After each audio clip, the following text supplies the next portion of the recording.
Only a 12th level intellect has the slightest hope of surviving what you are about to experience.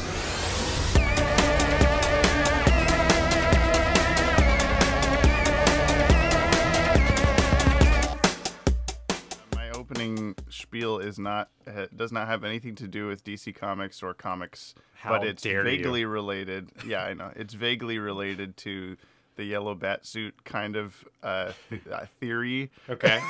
That's a weird teaser for this. So, The Simpsons. You're familiar with The Simpsons. Uh-huh. Yeah? Matt Groening's. Yes. Classic cartoon. I thought you said macaroni. You're like, no, I'm talking about a cartoon here. Matt's Groening. Not food, actually.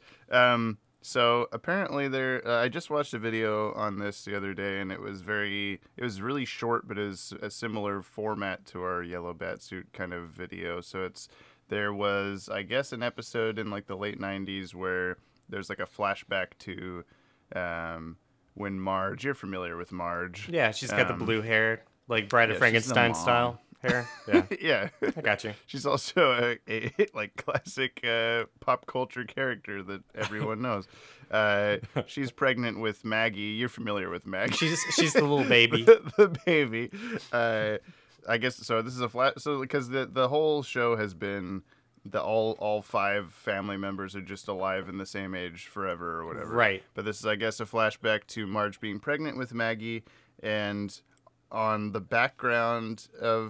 wall in the background, there is all these family photos that are just in every copy paste background of the living room. Mm-hmm. And I guess Maggie is on one of the photos. Ooh. So there's like this weird, like, who's that? So there's all these like fan theories of, oh, it was a second baby that they had before Maggie that died, or that's like Lisa Maggie as a baby, or something. Yeah, just all the blue blanket that Maggie wears is like a hand-me-down and all. And like obviously it's just that they fucked up and put Maggie there, just like how they put the Batman Beyond suit there. But so like the conclusion that they came to in this video, I think it was Screen Rant or something. Who, no offense to them, I guess, like I like their articles and they put out good stuff, but I think that the people they have on staff aren't necessarily like into what they're talking about some of the time. They're just like there they have a thing to write about and do a voiceover. Yeah, sure. And or whatever. Yeah, that too, the articles. But so because the conclusion they come to at the end of the video is that the reason why we never noticed this for years and years is because, it aired on TV, maybe it reran a few times and that's it. And now that we have it on like streaming services and home video releases and whatever, we can analyze it and pause it and all this stuff. Yeah, just like we do. But the like salute or the reason why we can see it now is that when it aired, it was cropped to the like square TV shape, and the Maggie picture was cut off of the side of the background. Really? And now that it's in HD on a thing, you can see it. But I think that's bullshit because I don't think that they even made the episodes in a like 1080 frame size in late 90s. Because why would they have? Right, because like it's gonna get cut off anyway. Give themselves like extra work to do. All the 90s DCAU cartoons are all, even up through the first season of Justice League, are all 4:3 frame size, like for a box TV, because why would you not do that? That's just what it is. Yeah, I've noticed I'm watching BTAS in HD lately. So. Yeah, and it's not because it's in HD doesn't mean like, oh, we were missing like a third of every episode our entire lives. And you see the yellow batsuit in the corner of every episode. It's just hiding there. You didn't know it until now. Yeah, I was talking with Mark. I just breathed coffee. Who's Mark? I know what Mark is, but oh yeah, you're familiar with Mark. Is he part of the Simpsons family? Yeah, about how we're going. Mark Hamill.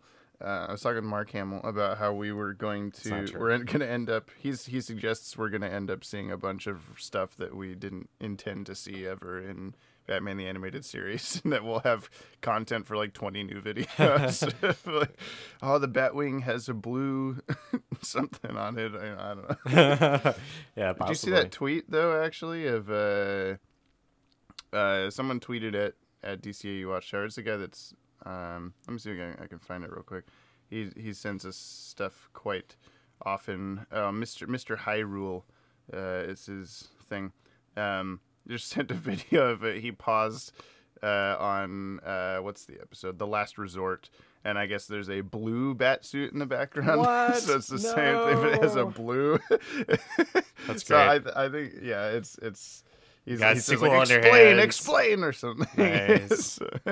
Do it. Anyway, welcome Yeah. to 12th Level Intellects after the first, 6 minutes of us talking. I'm James Strecker, and this is Thomas Kendrick. Hello. That's my Which father, actually. And you. Only technically.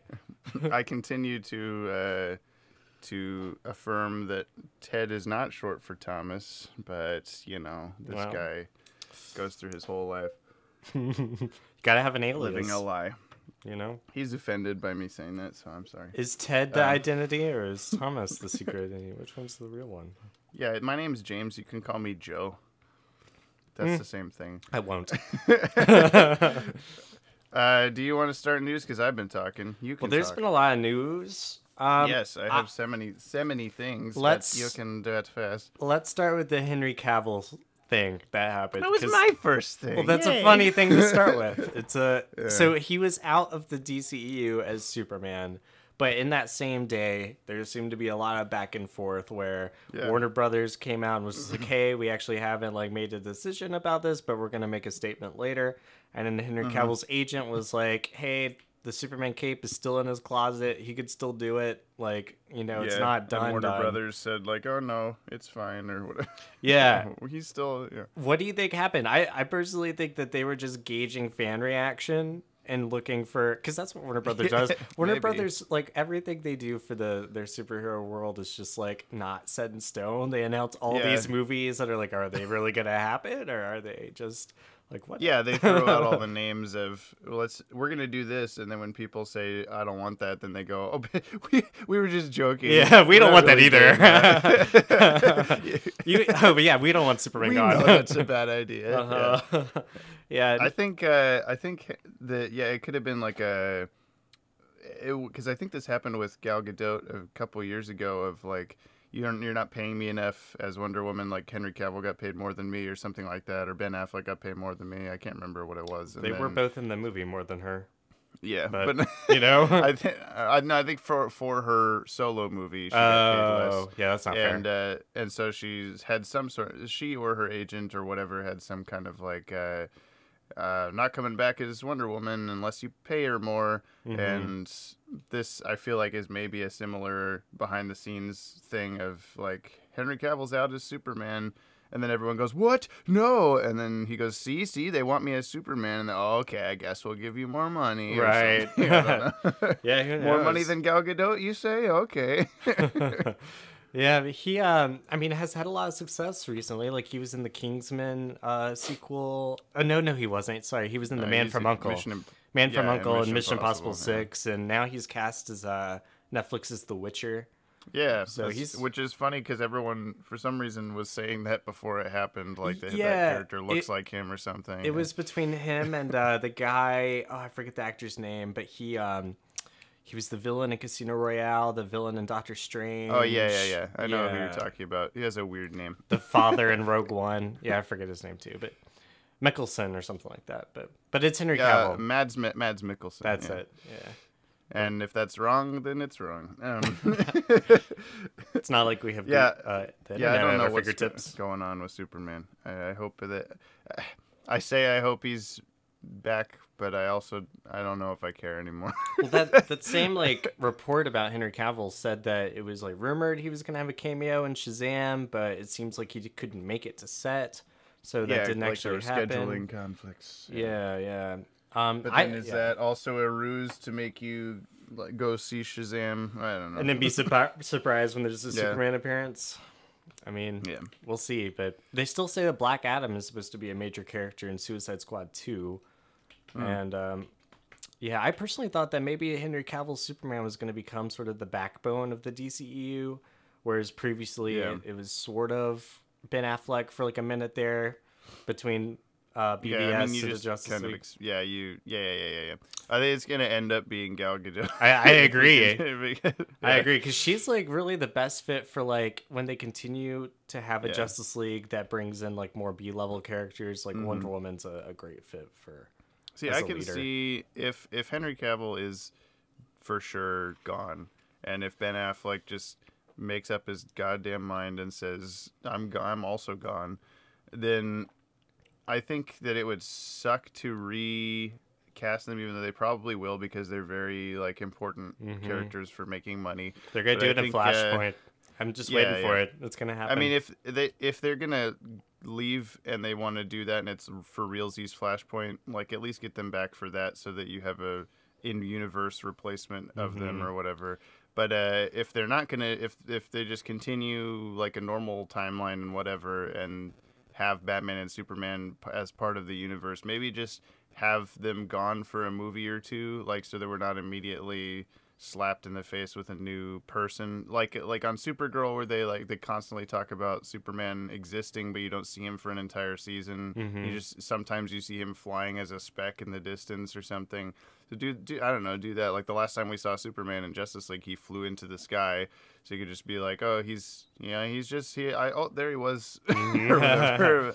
Well, they're making a Supergirl movie now in the DCAU, and so that might be their new sort of route to approaching those mythos.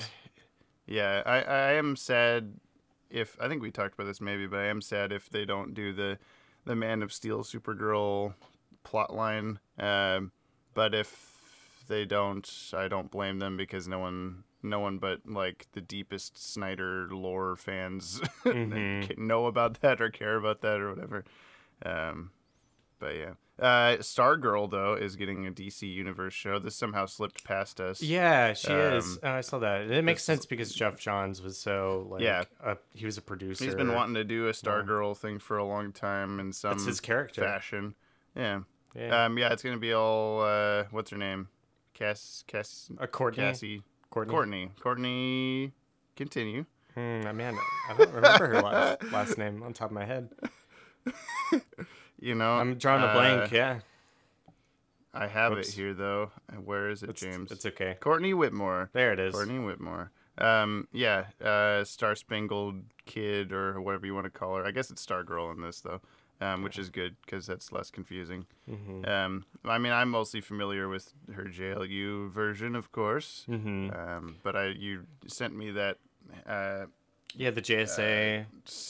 Omnibus. 6 foot long omnibus of JSA comics that I did read the entirety of in like a month, because it is really good. That's great. And yeah, she's in that eventually. And she's at the very end of the Starman series by James Robinson.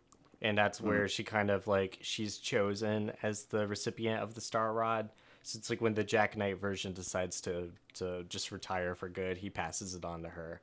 And so in the cartoon, she just has it. Yeah, there's no real explanation. We can assume she got it handed down at some point, but we should do a Starman lore. We should, because DCAU. Well, there's the Prince Gavin version. Yeah, there's the other Starman. Not really related. Yeah, and there's hints of the Golden Age one in some of the comics, but have those ever existed at the same time before JLU? Like, has Prince Gavin and Courtney been active at the same time before?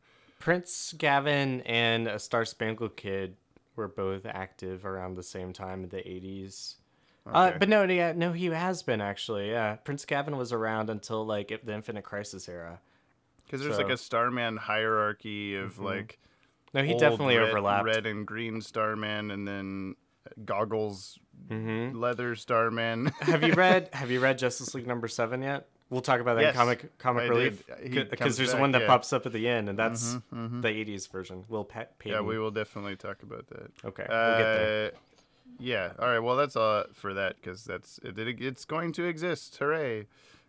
Okay. I have DC Universe, so I'll watch it probably. Yeah, and that's what we'll talk about as our main subject today, kind of the DC Universe app review. But not yet. Let's talk about the Joker. That was my next thing. I know. Yay. I mean, we picked the same things. It's obvious. It was an obvious week.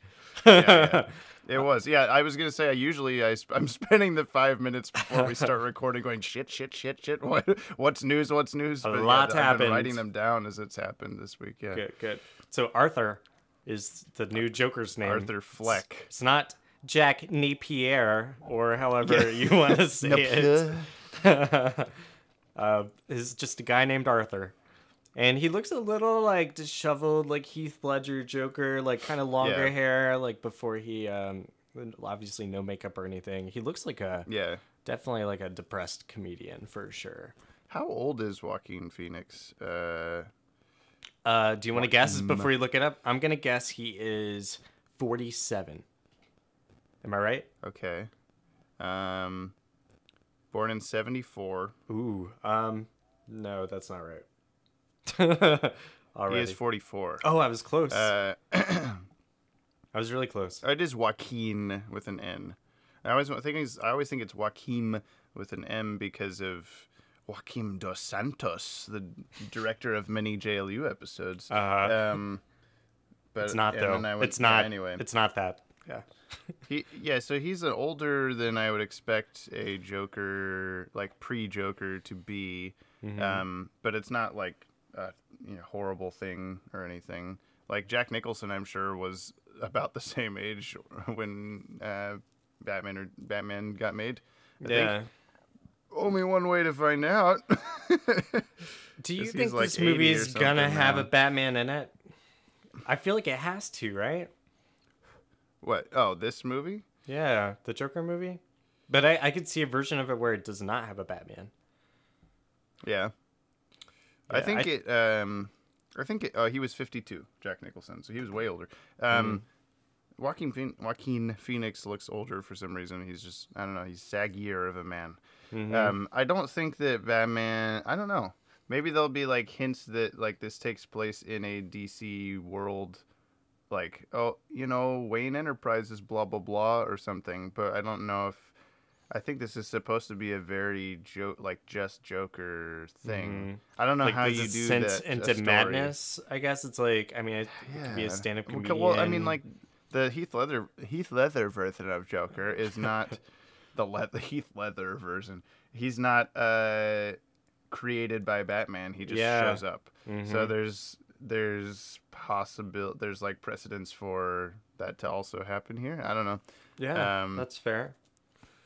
They probably won't do it, but it'd be funny to do he has like a split two-facey personality, and like he throws himself into the vat of chemicals. Mm-hmm. Like he's doing the Red Hood thing, and then just like, no, you gotta stop it, Arthur. What are you doing? The main thing is Joker. I mean, he's a wild card. Literally, that's what the Joker card is. So it's like his whole thing is he's unpredictable. You never know when he's gonna lash out and just be chaotic and mess everything up. I mean, he's like interrogating a clown or something in the only picture that we have so far. So I don't know if that's. I mean, some of the it's probably just random. The best Joker stories are the ones where he's just like totally unpredictable. You don't know what he's gonna do next, and it's like recently the DC Nation #0 issue or whatever that came out for Free Comic Book Day, it was just where by he goes him, or with himself and a guy.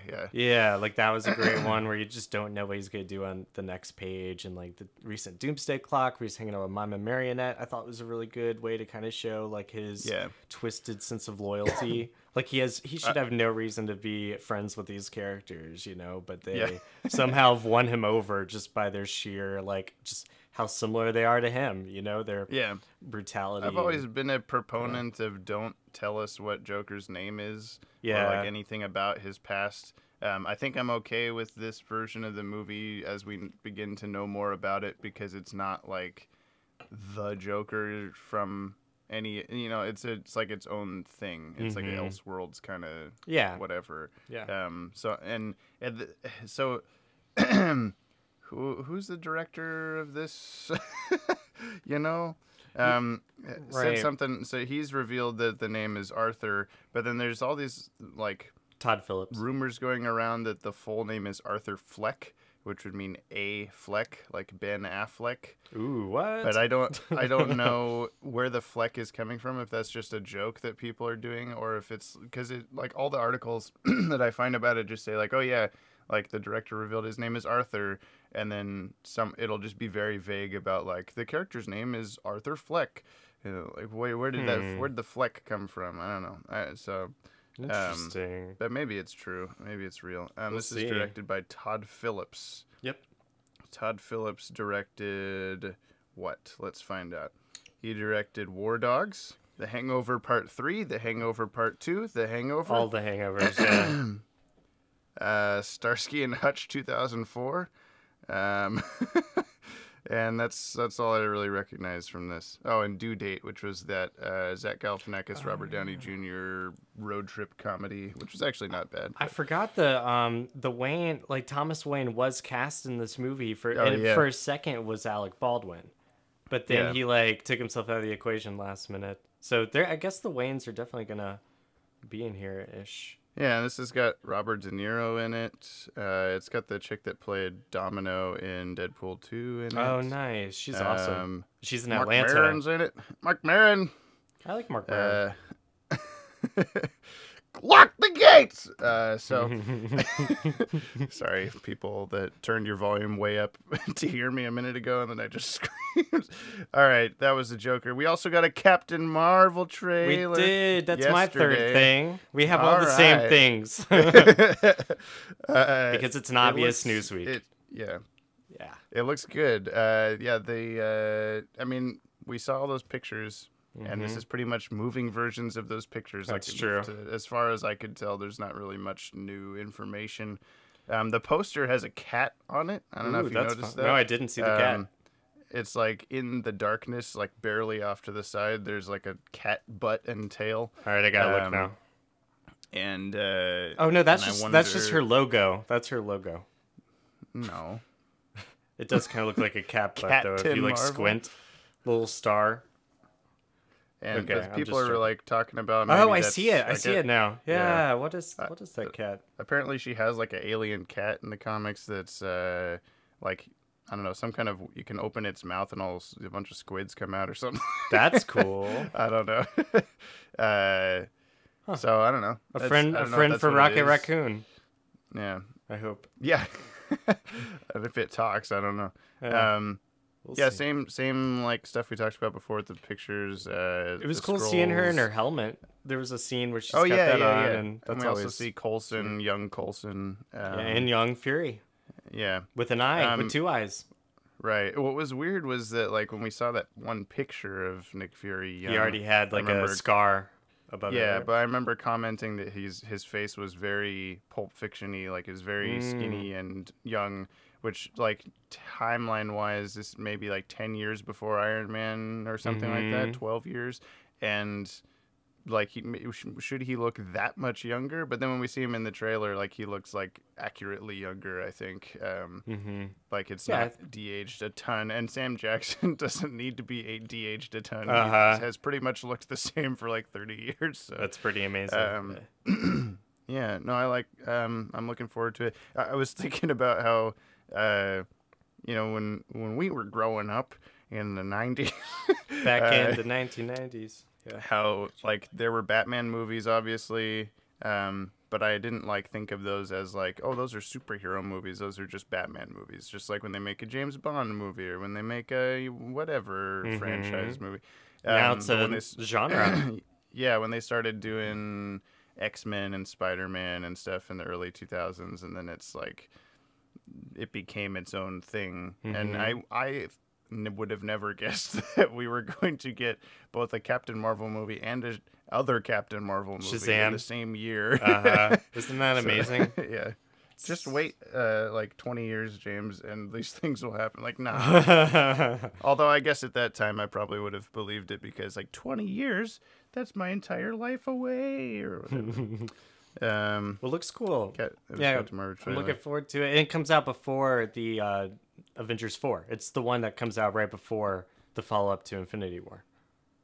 Oh, yeah. Because it's Captain Marvel's got a March release date, and Infinity War is what, like early May? I believe late April, early May. Mary Poppins Returns comes out before that. You think she's gonna be a new Avenger? She's in the MCU. Yeah. Wow. Well, she already is. I'm Mary freaking Poppins from Guardians of the Galaxy 2. Right. Yeah. It's just Yondu. Like you do the. I wonder if anyone's done that. If not, I should do that. Or I'm giving someone the idea to do it. Is like redo the trailer where she appears in the sky for like a split second. At the and it's that guy from Guardians. Just put Yondu. Yeah. There you go. Just a spoonful of sugar keeps I'm looking for the scrolls away. I don't know. I'm looking for a meme that I saw of. You can't show a meme on an audio podcast. I'm sorry. I can describe the meme. This is what the people come for, okay? I'll try to find it throughout the show because it was a good one. Okay. I had a couple other very quick things. There's some MCU characters that are getting their own Netflix shows or TV shows, but not Netflix. The DC or the Disney streaming app. Oh, it is. That's right. Okay, which is like Loki and Scarlet Witch are, I think, confirmed, if not someone else. These are characters that, spoilers, died in Avengers: Infinity War. What? And I like how you lean toward me, even though it didn't make any difference. It'll help you hear the secret. I guess this is cool because like they're kind of fan favorite characters, but also like I was comparing it to, it kind of lessens the seriousness or the drama of their deaths because maybe they'll come back anyway, but there's, I don't know, like in Game of Thrones or something, someone dies, they don't like just make a TV show all about that character so that you can keep watching them. You haven't heard of the Game of Thrones prequels? That they're I have. Okay, well they are making... But they don't make it immediately. It's all about King Robert and all the people who died in season 1. Yeah. So you're wrong. It's just Game of Thrones afterlife and the adventures that happen within. No, it's a prequel about Ned Stark and everybody, so... This is going to start getting weird because there's like Agents of S.H.I.E.L.D. on ABC. There's all the Daredevil stuff on Netflix. Which Netflix just dropped Iron Fist Season 2, speaking of characters nobody gives a shit about. But he's out there, and he's wearing the yellow mask and everything. I was really hoping he died in Infinity War, but whatever. Whatever. Did you watch it? No, I hated season 1. Maybe I can't even watch Luke Cage Season 2 or Jessica Jones Season 2 or any of it anymore. Because I watched Jessica Jones Season 2 and it was just fine. Okay. Iron Fist really ruined it all for me. I couldn't even do Defenders. I couldn't even watch Defenders because Iron Fist wasn't it. Yeah, Maddie was upset to hear that I didn't enjoy Defenders. I watched it, but it was boring. And like the choreography was bad, the writing was bad, the camera work was bad. It was like, just put these, everyone just needs to see these guys together. Just do 10 episodes. Or no, it's 8. It's 8 episodes. Like it's not even I want to see the Defenders, like the original lineup with Doctor Strange, the Hulk, Silver Surfer, and Namor. That would be cool. Yeah. Let's get that show. That's the original Valkyrie, lineup. Yeah. And then the only other thing I got is that apparently the Batman Damned first book is out. Yeah, I haven't read it because it's out like today. Yeah, today. Someone like kills the Joker. Batman thing. Apparently, that's what I've heard. Is that there's the Joker is dead by the start of the book, but it's also like glossed over really quickly, and Constantine's in it a lot apparently. Yeah, I guess the story is not very good, but the art is really good, so it's like a weird it's Brian Azzarello. Like, is this good or not? Brian Azzarello did the New 52 Wonder Woman series that was really acclaimed. He did the Flashpoint Batman comic. He and Lee Bermejo have worked together before. They did the Joker graphic novel and the Lex Luthor Man of Steel story, and those are all great. I'm actually a fan of Brian Azzarello, so I didn't like Future's End, and that was a big, crossover thing that he helped spearhead. But generally, he's pretty good. Yeah, we'll have to read it and see. I'm planning on it. It's the first of DC's Black Label series. Yeah. Has there ever been a Batman story, I was thinking about this earlier, where something like, I guess this is very Flashpoint-y now that I think about it, but maybe where like Batman is like, oh, my life is so terrible. I wish my parents hadn't died and that I didn't have to do any of this. And he somehow goes back in time and like saves them. But then he ends up going back and, oh no, this is way worse. So then he goes back and he has to kill his parents. That just happened. I was telling you about that Booster Gold crossover with Batman. Okay, but does Batman kill his own parents in that story? No, Booster has to do it. But like the Bruce Wayne in the new world is evil and like ends up like like torturing Booster Gold for like a year trying to figure out the time travel secrets and this, so they go back to that time. And it's definitely like Booster has to stop Bruce from saving his parents. Because what I was thinking was like in Flashpoint, Barry goes back and does not stop his mom from being killed, but he doesn't like personally kill his mom. I think that would be a really dark Batman story to do, is if he has to do it. Like maybe he goes back in time and like kills Joe Chill, like, now you can't kill my parents. And then everything's fine, but then he goes back and he has all his memories of it and everything's really shitty, so then he has to go back and he can't like be where he already was or something, so he has to kill his own parents. You got to read that Booster, that 3-issue arc. It was right before the marriage wedding thing at all. It's been good. I'm going to talk about his latest issue later. But I'm pretty sure all that stuff that Tom King is doing, like he's doing this new crossover series called Heroes in Crisis. This is coming out pretty soon. If you've been reading, you probably I love that word, like, crisis. It's big everything. Bold letters. Yeah, it reminds me a bit more of like Identity Crisis or something. Like not so much parallel worlds, a little more intimate. Okay. It involves like the Psycho Pirate's mask in some way, and Booster Gold's a big part of it, so I really think it's playing off of plot threads. It's different from other crises. This one involves the Psycho Pirate. Now Psycho Pirate was a big deal in the first Crisis and I know, Infinite that's Crisis. What I'm saying. Okay, all right. So yeah, it's not different at all. But we'll see. Yeah, it looks cool. I like what Tom King's been doing with the Batman comic. So do we want to talk about the DC Universe application? Let's do it.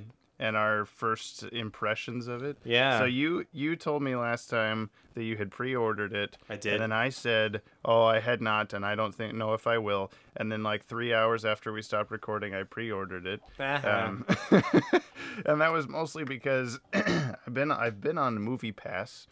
You're familiar with Movie Pass? Yeah. I'm glad I'm not, because it seems like it's hemorrhaging. Yeah, it's been it was a too good to be true thing to start with. Of course, like, I knew that. But I knew it was gonna fall apart. I just didn't think it would happen this quickly. Same with my cryptocurrency, man. Yeah, and so we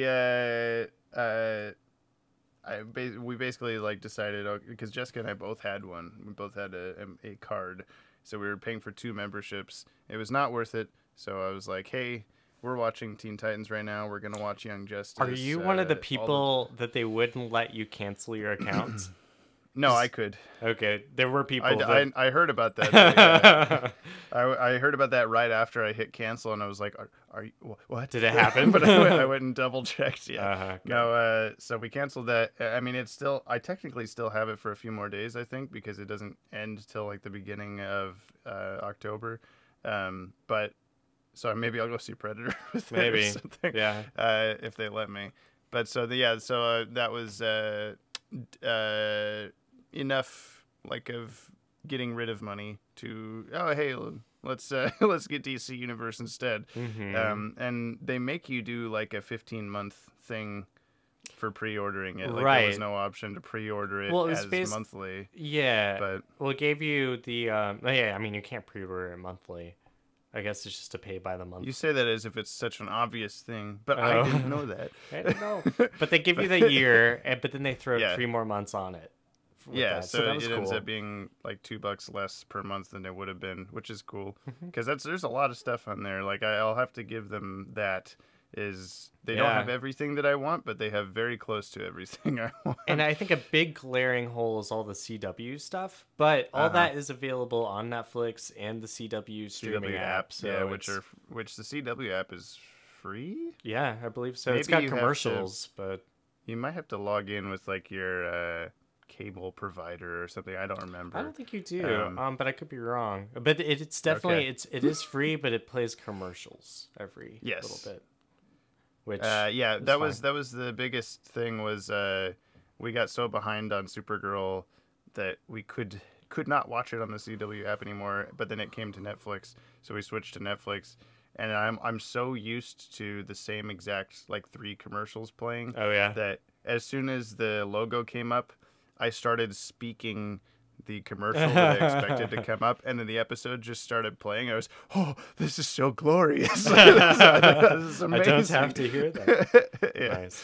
There's no Riverdale commercials. There's there's also no DC or the Worlds of DC. There's no BVS Man of Steel. That's not on. Yeah. Here. Yeah. Which is interesting because I would have expected at least the ones that are already done. Is Man of Steel not on there? Years old. Are you sure? Maybe it is. I feel like Man of Steel I only might scrolled like one time. I'll just look while we're talking. Yeah. Well, I know they definitely have like Christopher Nolan's Dark Knight trilogy, but I mean that's not the DCEU. I think the most annoying thing, I'm just going to say it, even though we're talking about positive things to start, but the most annoying thing to me is the like what devices you can get it on, because you had the like weird accidental early release thing on Android like 2 days before it was supposed to. Well, I don't have an Android. Happen. I pulled it up on my web browser. Oh, right. Okay. There was someone else that I knew that had it on Android. I can't remember. But I couldn't get the iPhone app until the day it actually came out. And then there's no there's versions of the app for like Apple TV and Roku and whatever those. I've got it on my Roku. Apps. No. But there's no this isn't a problem for you maybe, but it is for me. There's no like game or like game system like PS4, version. Xbox One. So like I have the CW app and Netflix and YouTube and all that stuff on my Xbox One, and that's how I watch all that stuff. And so whenever I was like, oh, I'm so excited. And I should have checked this before I pre-ordered it. But I'm still glad I can watch it on my phone and computer and everything. It's just annoying that in order to watch it on my TV, I have to put it up on my laptop and then do an HDMI cord into my TV, which works. It's just a dumb way to do it, I guess. And then I have to get up off the couch to change to the next Teen Titans episode. But yeah, because I tried like screencasting it from my phone to the Xbox, because there's an app to do that on the Xbox. But it does a weird thing where like as soon as I start playing a video, it stops working with the screencast. Like it knows that you're trying to do that, and it's like, nope, we kept you from doing this or something. And gotcha. I wonder if that's like they have like a contract with various TV, Roku-y things that's like, oh, don't let people do that from their phone, like some sort of code in the video or something. I don't know. Well, you could do it. I've connected it to my TV before it was on the Roku with the HDMI cable. Yeah, that's what I have been doing now. So, Man of Steel. I've been enjoying watching all the little DC Nation shorts that were out. There's been a few. I was very confused by their Doom Patrol one that I did the Trivia Tuesdays on, because it goes from like episode 3, it skips to episode 9, and then episode 12. Oh. But it's like that on purpose. There are only 3 episodes, but they purposely like skip.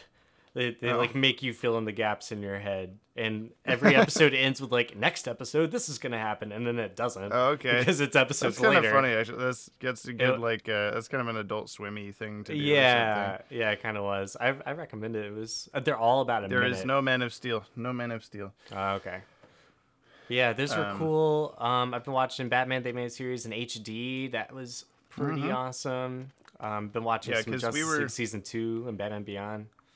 Yeah, we were watching Teen Titans via a torrent of the series, and we on the whole first season was in a like crisp DVD quality, because it was they had released the first season by the time whoever made this torrent. But then the rest of them were all the VHS rips, like you would watch Static Shock or Zeta Project in pre-2017. And speaking of Zeta, that's missing. They were branding it like, we have the whole DCAU on here. It's like, no, you don't. Yeah, they got Static Shock. You're missing the Zeta Project, the most important series of them all. That it really is, you know. Although when I search Zeta Project on the app, Batman Beyond comes up, so at least it's maybe like a tag on it or something, which is weird. They have those like countdown episodes. Zeta. Yeah, that's weird. Like people will watch those and be like, "Who the hell is this?" I guess I'll never know. But what was I saying? You completely got me out. There's no Man of Steel. Yeah. Oh, so we're watching Teen Titans, and all the episodes were in low quality, and we're like, oh, this sucks. And they brought it up on the app finally when they released it, and it's like, oh, this is so beautiful. Like, it's so, like, it fills the whole screen, and it's like I'm watching brand new episodes because they're, like, Blu-ray quality. But I really wish that there was this is a problem I have with most streaming apps. There's no, like, quality setting that you can manually do. And so it will present it in the highest definition, and then on its own will just bump it down and down and down as it's buffering. And then it'll just be like, I can't even tell what's going on. So I would prefer to just like set it to 720p or something and watch the whole thing that way. I don't know. Yeah, that makes sense. Well, but not an option right now. They got a lot of the animated movies from the DC Universe original movies. I watched the Wonder Woman movie a couple days ago, and I had never seen that before. It's a solid one. I've had many chances to watch it, but never have. It was pretty good. I saw they had Dark Knight Returns Part 1 and 2 on there, like Batman Year One. They got a lot of awesome stuff. The Green Lantern, like First Flight, and the Emerald Knights, sort of stuff. I like having them just exist there for me to watch at any time, because whenever I see any of those, I mean, they might not happen now that this is a thing, but whenever I see any of them show up on Netflix and I go like, I'll watch that some other time, and then it's just taken off before I ever get the chance. So I like that this in theory will not have any like anything removed from it. Content. Well, you never know. Yeah. It'd be weird if I guess because they have to just continuously add more and more stuff. But they already have such a large library of it that I would think that they would just keep everything on there. But I'll eat my words later. My thinking, and I could totally be wrong, but it seems like this business model is a way for them to be able to create new content, which is awesome. You know, we have all these people like you and me. We got pre-order subscriptions. That's $80 in their pocket now, that they have from so many people in the country, that they can push that towards new, exciting, like live action and animated stuff. So I really think it's all the stuff that's already in the pipeline, the Swamp Thing and the Doom Patrol and Titans and all that stuff. Exactly. It gives them a much more direct income source to be able to like have evidence to show like, we can fund all these things because the audience is there and the money's there. Look, they want it. That's really exciting. At least they want the old stuff enough that maybe they'll like the new stuff. I wonder if the did they have the first Titans episode on there already? No, the live action one. Okay. Not yet. Okay. I'm nervous about it. It does not look very good. Yeah, no, I wanted to check it out, but I didn't know if it was already there. Yeah, no, I think it comes out at the end of. I actually don't know. I'm not gonna say. I have no idea when it comes out. Don't say things yet. I don't have any big problems with like the interface or anything really yet. Yeah, no, it's a little smooth. But I haven't experimented. I haven't like gone scrolling around too much. Have you read any of the comics? No, I know you checked out the reader thing. I liked it. Do you have to pay for a comic every time, or is it part of the thing? It's part of the thing.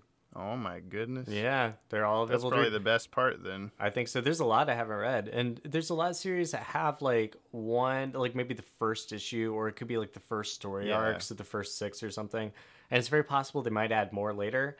But I did notice they had all 52 issues of Batman Eternal, and that was a pretty cool read. That was like a Scott Snyder, James Tynion the Fourth sort of weekly series they did, and it introduced Spoiler, and it was really cool. It was like a follow up to the Court of Owls sort of story, and it's a really good one. It's like some of the best Batman stories are ones where all of his villains are in it at some point, you know, and it just kind of, it's like, okay, well, here's the Scarecrow bit, now here's some Mad Hatter stuff, and here's, you know, it'll go like from one to the other down the line. So I recommend checking that out, especially since the whole thing is up there. It was great. What is how do you do this? Oh, here we go. Reading mode. I'm trying to check out the comic reader. So isn't there like a mode like Comixology where it zooms in on the panels? Panel by panel. Yeah. Oh, there we go. All right. And you can set it to autoplay. So if you're watching on your TV, you could be like, change the panel every 10 seconds. And I've been doing that a few times. I'll be laying in bed watching it and be like, I'm reading a comic. Yeah. This way. Oh, there we go. Start autoplay. Okay. Yeah. This is cool. It's kind of fun. All right. And you can also set it so you press a button to go to the next one. But yeah, I look forward to looking more at that then, because if that's true that at least the first issues of a lot of stuff is just read it. It's fine. Yeah, it's awesome. Yeah. They've got like the Wonder Woman series from the 70s, the Flash from the 90s, the Adventures of Superboy, and like the Lois and Clark show. Yeah, I just started the new Teen Titans from 1984. Oh, this is issue 10. So it's not maybe, well, how do you do this? I wonder. I'll just have to look at it more because I wonder if, in this series. They had it starts at number 1. All right. On that new Teen Titans one, it's kind of funny. The number 1 issue, they have these like, there's a segment under their specials where they'll have like, it felt like a Trivia Tuesday segment that we did. And so they had Burt Ward there, Robin from the 60s Batman show. And he was narrating, like it was about a minute and a half long about why Teen Titans number 1 is so important and like the history behind it. Marvel fan. I was looking at that. I was like, that's like a Trivia Tuesdays. Did he give a creative punny title to it? No, it was something like the new and Burt the old. Ward presents new Teen Titans number 1, something like that. But it was cool. Titanic books. I don't know. Nope. Yeah, I mean, I enjoy that this is here for me, and I think that there is the chance it will accidentally become I have this, so I'll never use it thing. Like knowing that I have access to all this stuff that I never use it. Like taking the internet for granted, essentially. Maybe. I mean, it's so nice having high definition BTAS and Batman Beyond and everything right there at your fingertips. And I mean, I do like. I already pre-ordered BTAS Blu-ray, so I'm gonna have that anyway. But I think that I think I'm most excited for like.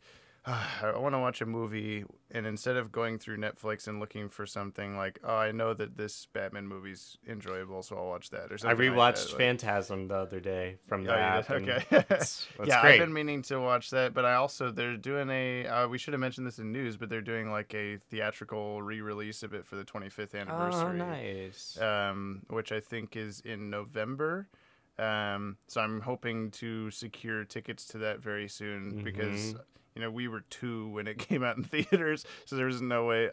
I don't think my parents took me to it. But for some reason, I have a memory that they did, not being there, but that them telling me that they did. Do you know your first movie that you ever went to in the theaters? I'm trying to remember mine.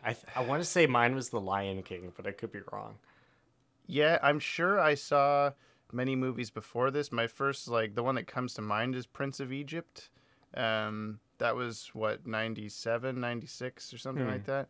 And I only remember that because I was asking questions the entire movie to my very Presbyterian grandma, who was able to explain everything to me as it was happening. And I'm sure that was very annoying for everyone else in the theater. Probably. And probably annoying for her because she's like, well, this wasn't in the Bible. Shut up.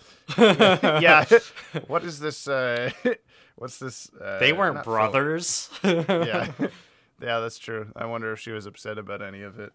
I was talking about that with a friend of mine the other day. We were singing the song that the magicians were doing. What was it? It was like You're playing with the big that's boys it. now? Yeah. You're playing with the big boys now.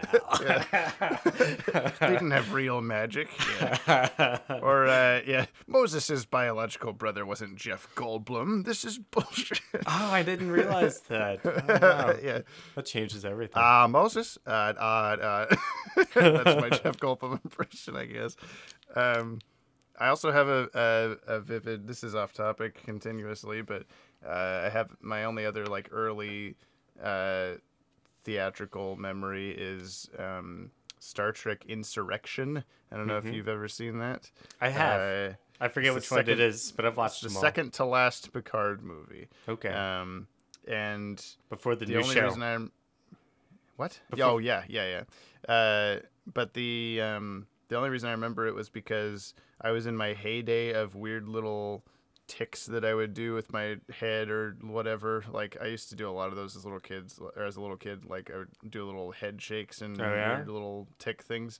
And apparently it was annoying enough to the guy sitting next to me who was like 40 something that he kept telling me to stop it and kept like leaning over and telling me that I was being really like distracting and annoying and stuff.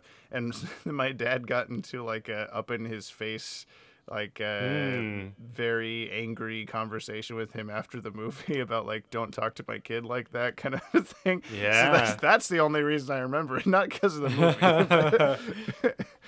Nice. Yeah. Well, I'm sure that both of them were right. I was probably being annoying, but also like that's not like a very cool thing to it's do. so annoying. Shut up, kid. I got yelled at as a kid when I went to Star Wars Episode 3 because I put my feet up on someone's chair, and it happened like just accidentally like 3 times throughout the movie. Hey, at least you weren't like crawling around behind the seats and stuff. Yeah, that was my middle school girlfriend, Kindle. Yeah. We remember. No, Kindle. I got yelled at in Shrek. Because I saw it once by myself, like with my parents, and then I saw it a second time with a bunch of friends, and I was just leaning over. I would punch myself in the face for doing this now, but I was apparently leaning over to the friends and being like, "Oh, this part's really funny. Oh, wait for this part." And then like the dad of one of them was sitting in the row in front of us, just turned around and like, "Are you going to do that the entire movie?" Oh my God, I'm sorry. Speaking of BTAS and Blu-ray, the DC Universe streaming app. Yeah, back to that. I did notice they released like the new opening, the cleaned up opening credits. I feel like those opening credits are cleaned up more than the rest of the episodes, which is fine. Like I understand they wouldn't spend as much time because there's like 80 something episodes or whatever, but and that you're going to see that intro every single episode, so it should look as good as possible. But there's one shot, it's like a wider shot when he's fighting the thugs on the roof. It's right before he knocks out the guy, and the guy flies into the camera. There's just a wider shot looking up at the building from like halfway up the building, and they're like he's swinging at Batman, and Batman's dodging. And it used to be the entirety of the building was black. Oh. And now you see like all the details of the building, like the windows and the gray of the building and stuff. And like I was thinking, like when I first saw that, something in my brain went like, that is really different, and not in like a good way. And I thought like, but I didn't know what was more stylized my brain to think that a silhouette sort of thing. I don't know, but so I was just thinking like, oh, maybe it was so dark before on the low resolution that was there the whole time, but it was just really dark. And you couldn't see it or something. But then I went back and like I've checked various older versions of the intro, and it's just black. There's no thing there. So now when I watch that, it's like they actually changed something. They didn't like fix something. It's like they made it different, and I don't know if I like that. And it's gonna be like when they I don't know, when they remastered the original Star Trek series, they replaced all the shots of the ships with new CGI, which by today's standards still already looks bad. But it's like, oh, we don't want to update all the episodes to Blu-ray if we're just gonna see the like ship models on strings or whatever it was. Sure. But it feels like that to me, where like now you can't ever watch the original Star Trek without weird CGI stuff instead of the original effects or whatever. And like, it's not as big of a deal, but for some reason to me that one shot just stands out as like, why did you change that? Like, it was just black. It was just a building. Mm-hmm. You didn't have to add building. Well, they did. Now I gotta watch them both back to back now and compare that. Yeah, there's a side-by-side comparison on Sci-Fi's channel, I think. I'll check it out. Yeah. Nice. Well, are we done talking about DC Universe? Probably so. I don't have much to say about it. Yeah. I mean, it's worth it, I think, especially for the advance payment that we did, but that might not be an option anymore, so I don't know. Yeah. But they've got a lot of cool things coming up. There's the Harley Quinn cartoon, Swamp Thing live action, Doom Patrol, Titans, Young Justice Season 3.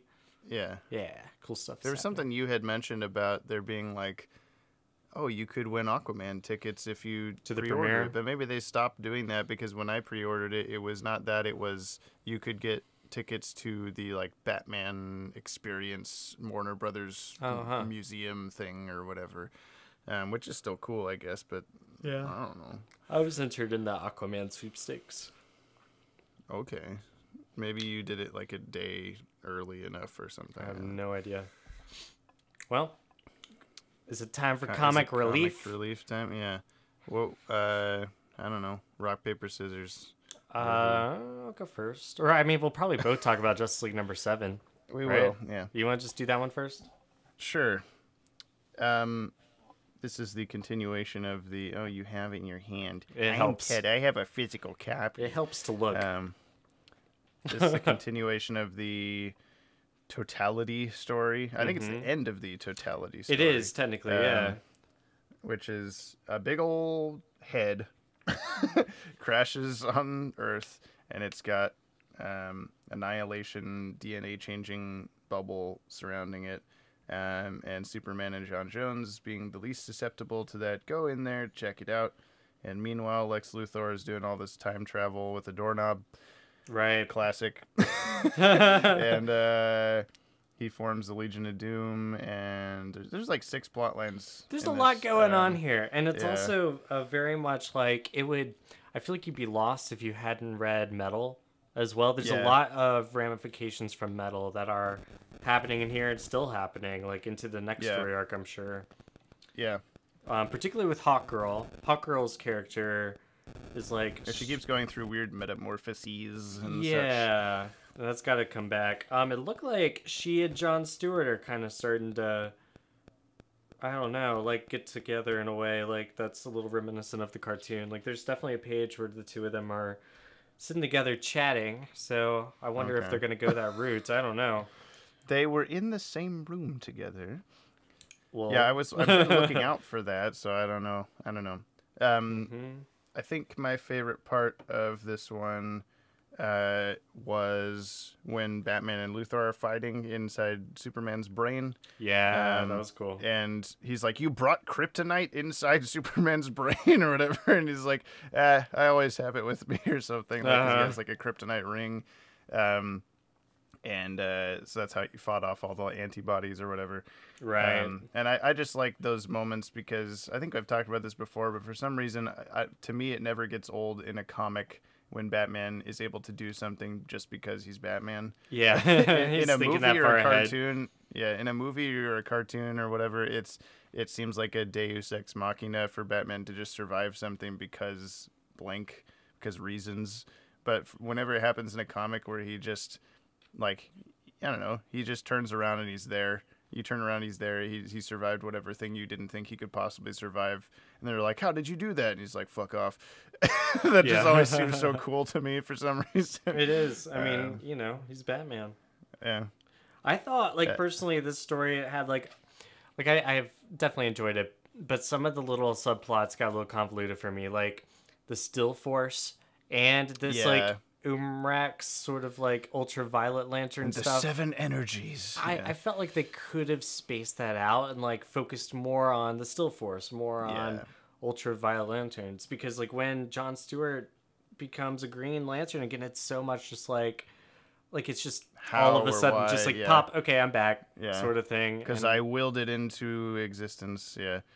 Yeah, Yeah. I got the feeling from this whole little arc was that this is one of those stories that would not translate well to a non-comic book audience. I Like agree. if it was in a movie or something, because it's like lots you of deep have to cuts. understand. Yeah, you have to understand so many different things, and even I didn't understand half of what was going on because it was just like,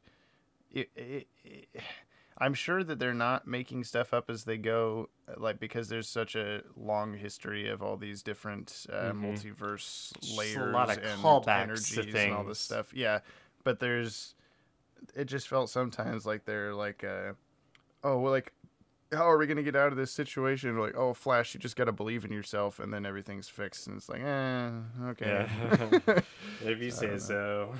You have to access the still force that we made up for this comic, and the rules of the still force we are currently making up. So just do those things, and like, oh, okay, and then it's fine. I thought it was cool that like the whole Justice League got together at the end. Like it was the Justice League, Justice League Dark, and then like some other random members. Vixen and people were there. Yeah, Animal Man, Adam Strange.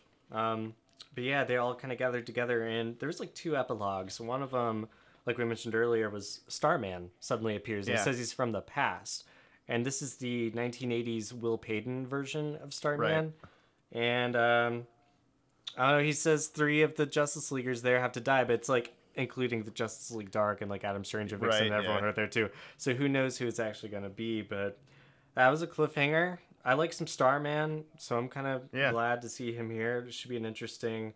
What's really weird is that they picked this version who hasn't been around. For the longest time, but you know he's interesting enough. Well, they've liked to do that in this Rebirth stuff, is bring back people you haven't seen for several years. Because or even like decades sometimes, like with Johnny Thunder and stuff like that. True. Yeah, it's kind of showing like because the New 52 erased all that history, and now it's like slowly becoming more clear what, you know, from DC's past is still what changed, sort of around, and it's definitely more. And then there was the last page is the Batman Who Laughs. Is back. I mean, he didn't really go anywhere. He was around in the Immortal Men comic for a couple issues. Yeah, you had mentioned that, and I thought that was dumb that I would not see him again because I'm not reading that. But then he's also here, so. But that's exciting. Did Luthor just have him in some kind of cell or something? I can't remember what. Yeah. Luthor just walks up and says like, "Hey, I need your help." He's like, "Meh," and that's it. That's what it looks like. Yeah. He makes that Amanda show meow sound and right. Yeah. That's exactly. But yeah, overall, it's good. I mean, it's action packed. Like this is still Justice League at some of its best. It's just very heavy in continuity, and like I at least recommend reading Metal before this series. Yeah, and while I do agree that it's a little convoluted, that there's so many plot lines and all this stuff, I appreciate that everyone has something to do, because that was a problem I had with the original Rebirth run of Justice League for the first year and a half or so, is that it would just be like, and now big purple aliens came to punch us. And like, oh, everybody punch them back. Oh, okay, that's it. And like, there's no like, I even though it's very complex and you have to know a lot of different like theories of multiverse energy and source wall and all this stuff, and like the like timelines and stuff, like you need to know like, oh, Vandal Savage used to be from ancient history and leader of the Wolf Tribe and all this stuff. And the turtle is a baby for some reason. Right. And there are monitors looking at things and Commandy and I don't know. Yeah, but there was never a time where I was like, and Hawkgirl's just doing nothing. Yeah, I mean, Hawkgirl actually had a lot to do, and she Yeah. kind of saved the day. Yeah. She's got some funky things going on with her wings. Yeah, there was like weird green hieroglyphs all over them or something. That's gonna be probably because like this version of Hawkgirl is so new. Like this is the Kendra Saunders version, and we hadn't seen her until Metal recently, where she was Lady Blackhawk for a minute, and then she and now she's in like a Shayera Hall, Hall kind of, or maybe I'm getting this wrong. She's got like a similar mask, but it reminds me of the Kendra Saunders outfit we saw in the JSA the tank series. top with the green and yellow. Yeah. It's still close to her. So, but yeah, it's no white and or creamy yellow jogging outfit. Right. But, that was always a strange uniform for her, but whatever. Yeah. So in the upcoming arcs, I don't know what we're going to see next issue, but I did see in solicitations that there's like a big Justice League and Aquaman crossover between the Justice League book and the Aquaman book happening in like maybe 2 or 3 months. And it looks like it's going to run for the whole month. Like it'll be 2 issues of Justice League, 2 issues of Aquaman. That entire month, you have to read them all to get the full story. Well, I won't. Yeah, I'm a little worried. I don't know. I'm actually a little worried it's going to make me lose interest, but I'm also sort of interested because it looks like it's a continuation of the end of Jeff Johns' run on Aquaman, and at the end of that, he teased this like 7 Seas story that involved... Did he give Aquaman back the long hair and beard and whatever? He did at the end, but then it like didn't really last, but now he's got it again. And so it was... Yeah, but this one was like Mira's brother from a different dimension was like gonna invade Earth, teaming up with like an ancient king of Atlantis who was like a zombie, and like it seems like they're all coming back for the story. So we'll see, but I'm like a little hesitant that it's taking over the Justice League book and crossing over with Aquaman. It just feels like why can't y'all do your own thing for a minute? But whatever. You know, is Mira traditionally from just a different area of the vast ocean? No. Or is that just a New 52 thing? She's from like a water dimension called... That's what I thought. Yeah, like in originally. But in at least in the upcoming movie, she's just from like a different kingdom or something like that. Potentially, which makes just as much sense. It's like a different... It's probably less to explain also dimensions. Different kingdom, but a kingdom from a different dimension. So, yeah. And they have ancient history like with Atlanteans. Oceanics or something. I can't remember what it's called. Xerxes or something like that. I don't know. I think it starts with an X. Xerxes? Is that what you said? I have no... Or an X. Yeah, no, that's it. It's like XERXES. Oh. It's the world. Okay. Oh, wait, no, that's an enemy of Hawkman. What am I talking about? Don't listen to me. I don't know what I'm talking about. Phone call. Moving on from that. Anyway, yeah. What Zeeble. What is the other I think thing? It's called Zeeble. Oh yeah, that sounds right. Yeah, that's Zeeble. Okay. That's it. All right. What's your other thing you read that I didn't read that I will quietly listen to you explain? Batman number 54, one of Tom King's run, and I was especially excited for this one because it was drawn by Matt Wagner, and especially excited. Is that what you said? Especially excited. Thank you. Especially. Yeah, Matt Wagner's awesome. What I do. He did Batman the Mad Monk, Batman and the you were Monster Man a little bit. He did a book for Image called Mage that is really good. He wrote all these things back in the 1940s. Wow. Wrote and drew them back in the 1990s and early 2000s. And the retellings, yes. So yeah, Tom King wrote this, Matt Wagner drew it, and it's all about like it's basically Batman and Nightwing just hanging out, going through their day. Like Batman has been dealing with like the utmost depression after he was stood up at the altar by Catwoman, and so he's like still trying to go through his normal routine as Batman, crime fighting and all this stuff. And so Nightwing comes to Wayne Manor just to keep him company. He's living in Bloodhaven, but he's coming back just to hang out. And so like he keeps trying to get Batman to open up and like, just to check on him, make sure he's okay. And he keeps like, kind of holding everything in and trying to play it cool. But they have like some really funny scenes where they're... I'm okay. I'm Batman. I'm okay. I'm Batman. I don't need to talk about it. Whatever. I'm Batman. Yeah, but they fight like the Crazy Quilt. And there's a really funny scene where they're talking about like... is he, his whole thing is sewing, right? Like he sews things. That's Crazy Quilt. And then Batman's like, no, it's not sewing. It's not. His whole thing is colors. No. It's a quilt of colors. It's a color thing. And it's still like Crazy Quilt the whole time. He's like, I'm not a sewer. I'm a color master sort of guy. And Nightwing just keeps making fun of him about it. And it's pretty funny. You don't understand me. I'm a Crazy Quilt. And then it keeps flashing back between like it's got a really cool back and forth between the past of like right after Dick Grayson is brought into Wayne Manor as Bruce's ward, and like how angsty he is about his parents' death and Bruce trying to help him. Like a flashback. Yeah, make me happy. Lots of flashbacks. And then just like Nightwing trying to hang out with him, and Alfred's making cucumber sandwiches, and there's a whole thing about how Dick hated cucumber sandwiches when he was a kid, but Batman was like, you just gotta power through them, and you gotta keep trying them, and eventually you're gonna love them, and that's what happens. Eventually it gets to the point where it's his favorite snack. Why is that? Is that such a weird flashback? I know, important moment in Dick Grayson's life when he learned to eat cucumbers. To enjoy cucumbers, yeah. But then Condiment King has a big sequence in here that's pretty funny. Does he put ketchup on the cucumber sandwiches? No, he doesn't do anything with the cucumber sandwiches. They didn't connect the cucumber sandwiches to Condiment King. They're like making fun of him. On his head. No, he's got like a little condiment thing though. Condiment King, like in the comics, has like a black costume. Like he actually looks a little more badass than he did in the book. Okay, he doesn't have like a pickle head. No. All right. Yeah, just canisters of stuff. But they have a fight in a grocery store with him, and like Nightwing's making fun of him. Badass in any way.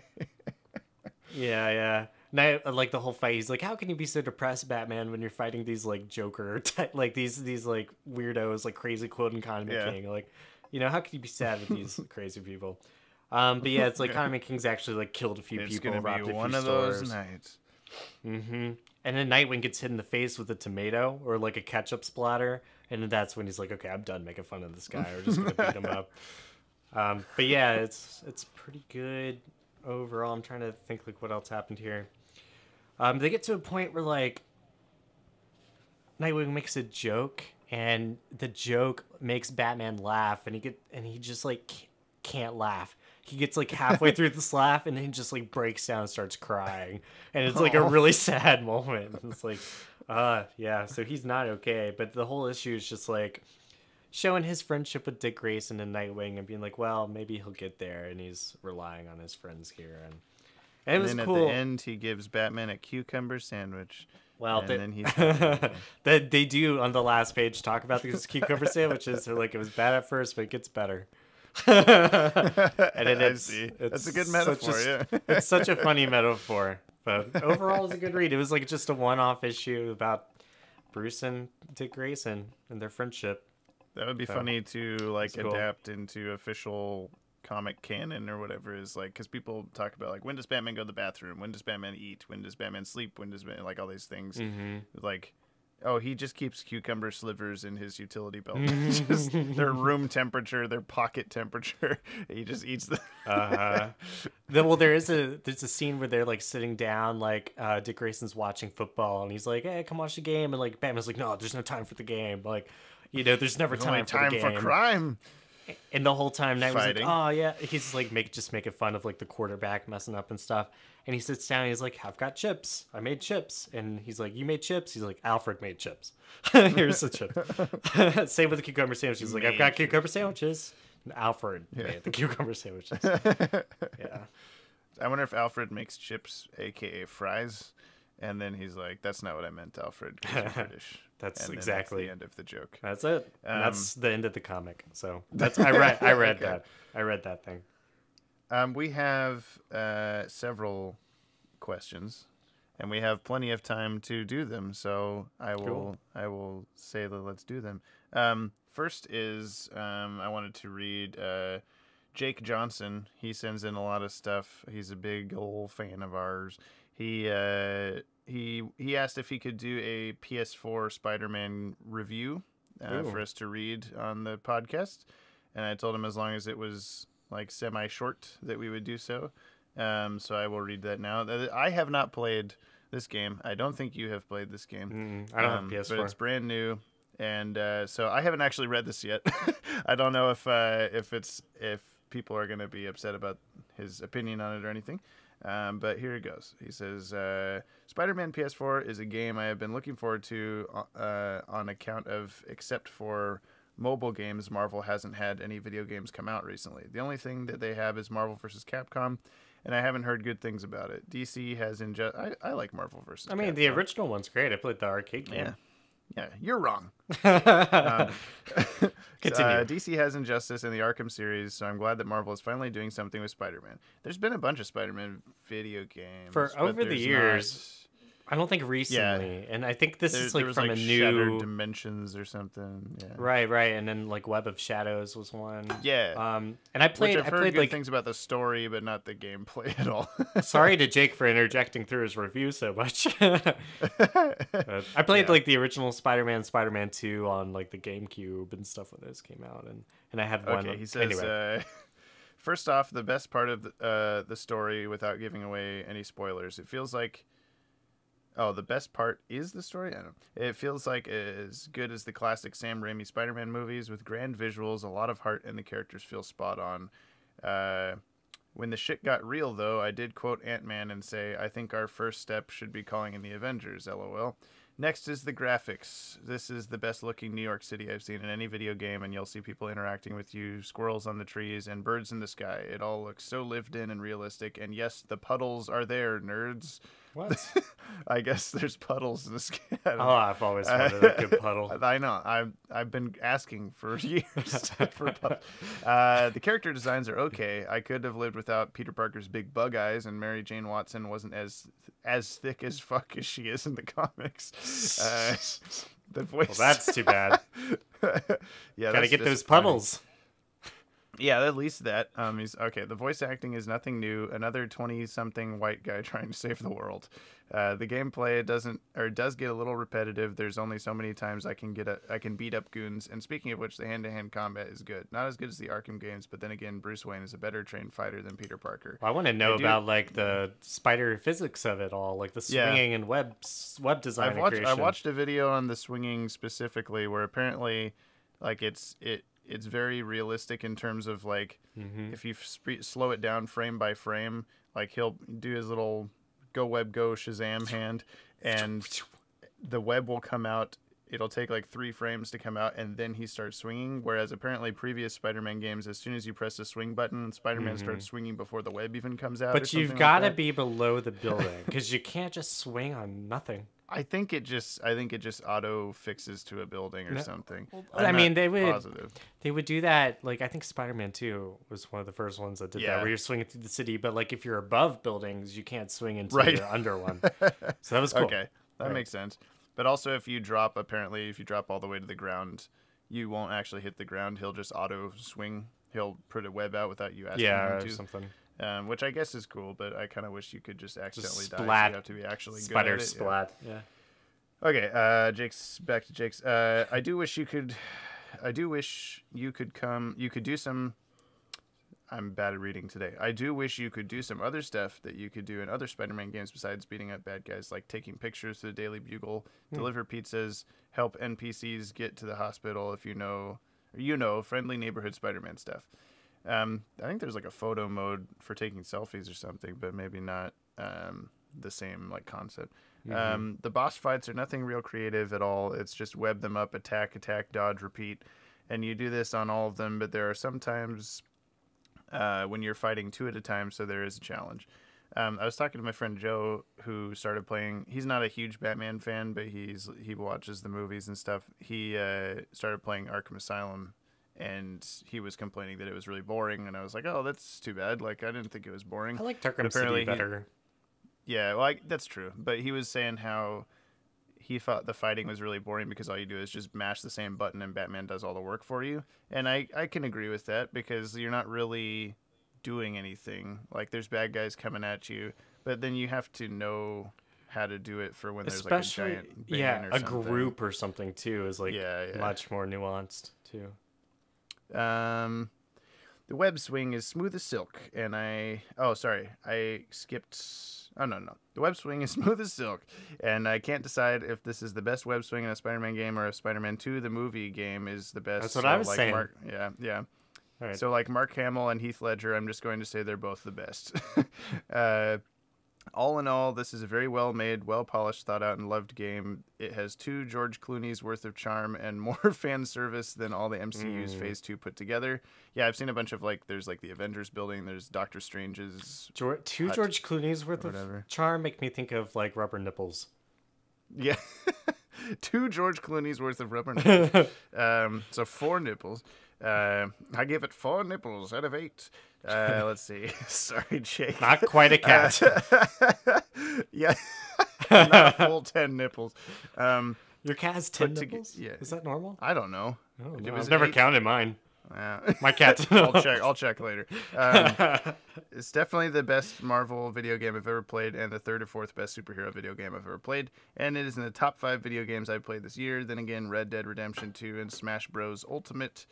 They're not out yet. Come out yet. Yep. Yeah. All right. I highly recommend this game if you're a fan of Marvel, Spider-Man, or video games in general, and I'm giving it a 9 out of 10. Ooh, that's a lot of nipples. So, that was a good review. It had very positive, descriptive of specific things. Yeah, I've mostly heard positive things. Mm-hmm. So I've heard it's great. I'm glad to know that. I wish it was for not just PS4 because I would like to play it on my sex box, but that's okay. That's okay. I'm gonna get a PS4 in the near future after I get a couple paychecks under my belt. You should get that before your birthday. Well, so that I can get you you presents related to that.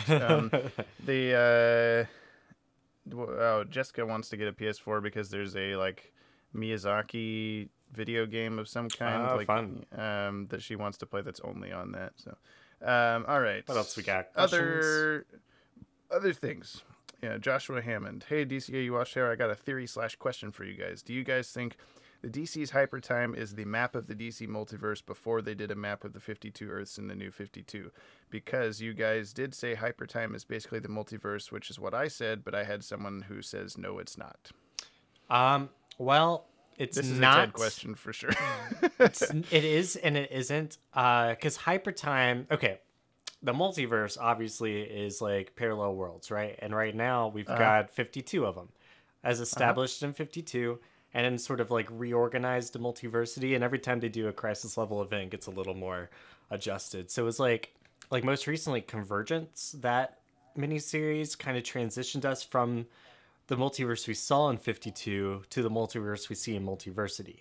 And so Convergence was sort of that middle gap there.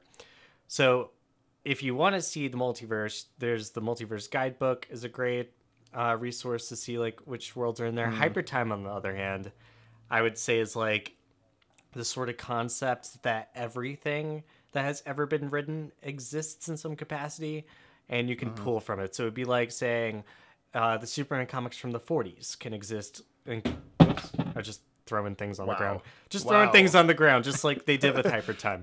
Said, the Superman 40s comics can exist, and then God went, no! They can't, but they do in Hyper Time. And it's just like any story that's been written is out there somewhere, and that's like, there's a lot of writers who have that approach, and I have no problem with that approach either. It just depends on the story, and like, I didn't think that the Titans of Tomorrow stuff from Jeff Johns' Teen Titans run was still around, but we see that futuristic Tim Drake appear in a recent Detective Comics run in Rebirth. So, like, that might be an aspect of Hyper Time, or like how Flashpoint characters keep coming back, and all these things. It's like, well, they shouldn't be around as part of the multiverse. But somehow... And they keep having established definitions for all these things, but then they can change them whenever they want to oh, Dr. Manhattan messed this up, or this happened, and then something exploded, now it's this now.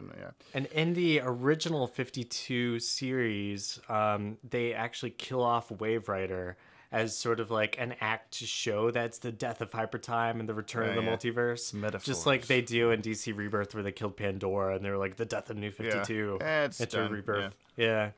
So, Hyper Time gets like name dropped every now and then as like a concept that's still out there. I'd say it's still out there just because it's the whole concept is everything exists, and that's just what it is. So that way, I will add to this. It doesn't really help with any of what we're talking about, but there's a Static Shock episode called "Now You See Him ... Mm-hmm. It's spelled out like that way.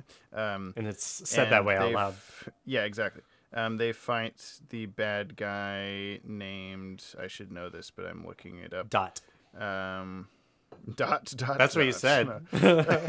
Now you see him, : dot. Oh my gosh, because it was her in Animaniacs. What is this?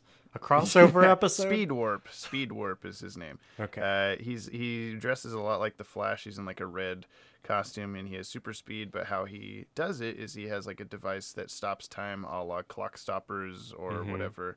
And he calls when he's in his frozen time land moving around, he calls that hyper time, which I don't know why they went with that, because they could have called it anything else.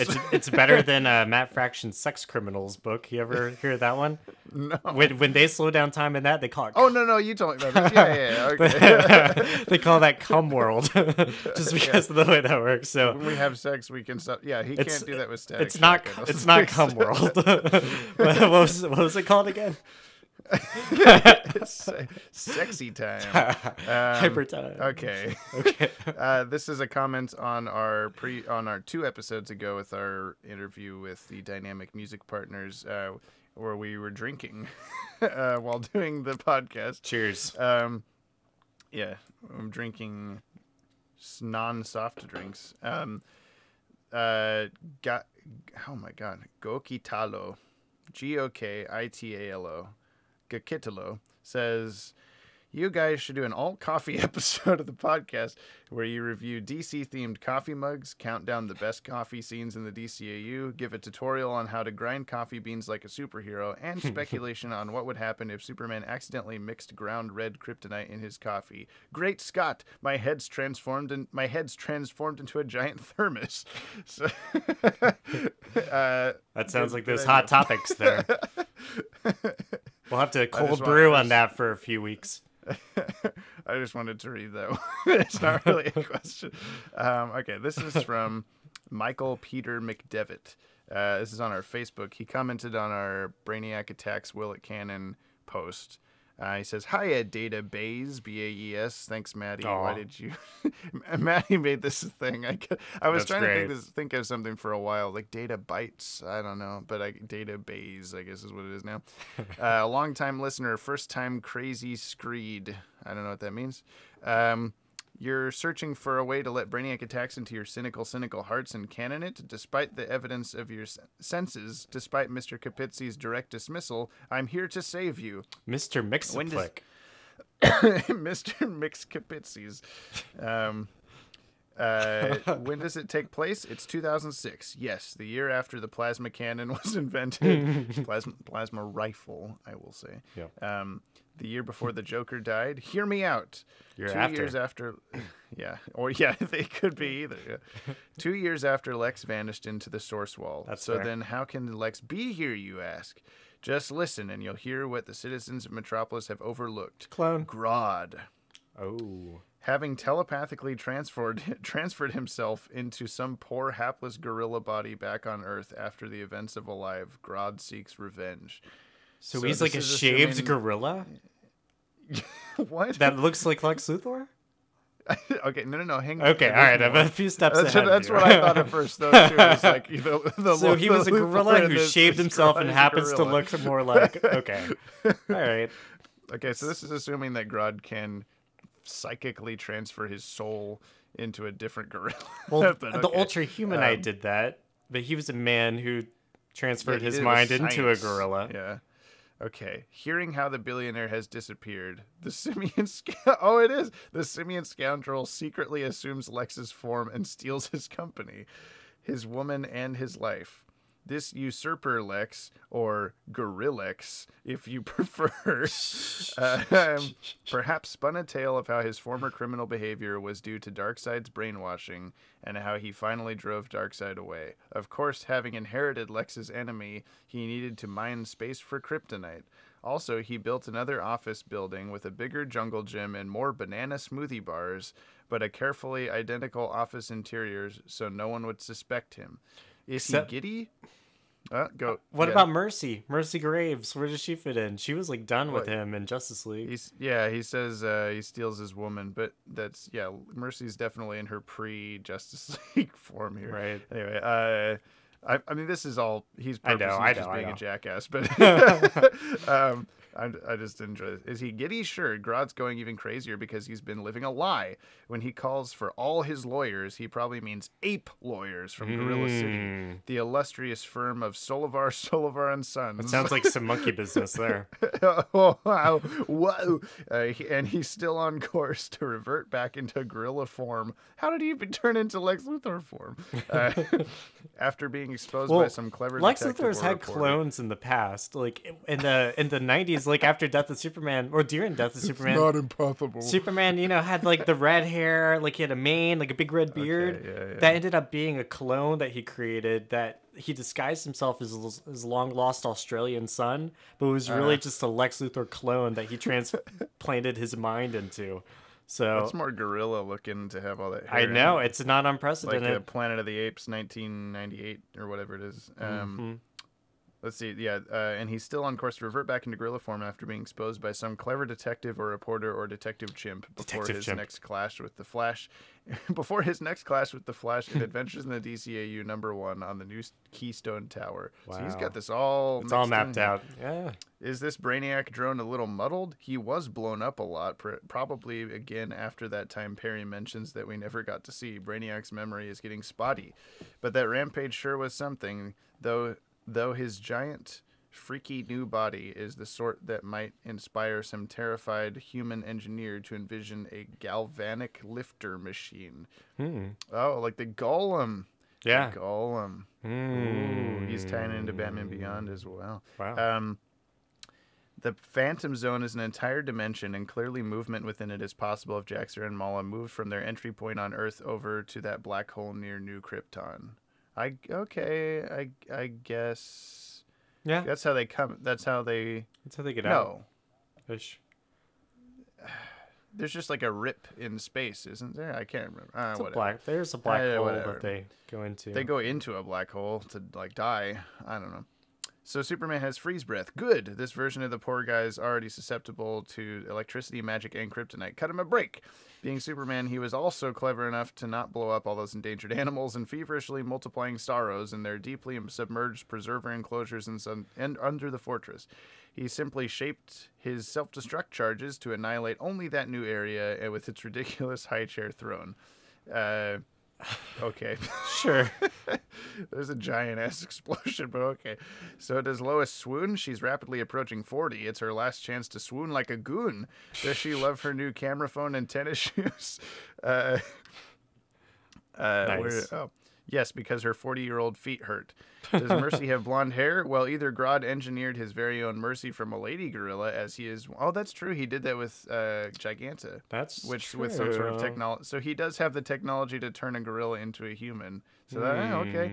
Yeah. Which we never see ever again. Oh, no, we see it in reverse when he turns them all into gorillas. Okay. Right. Blah, blah, blah, blah.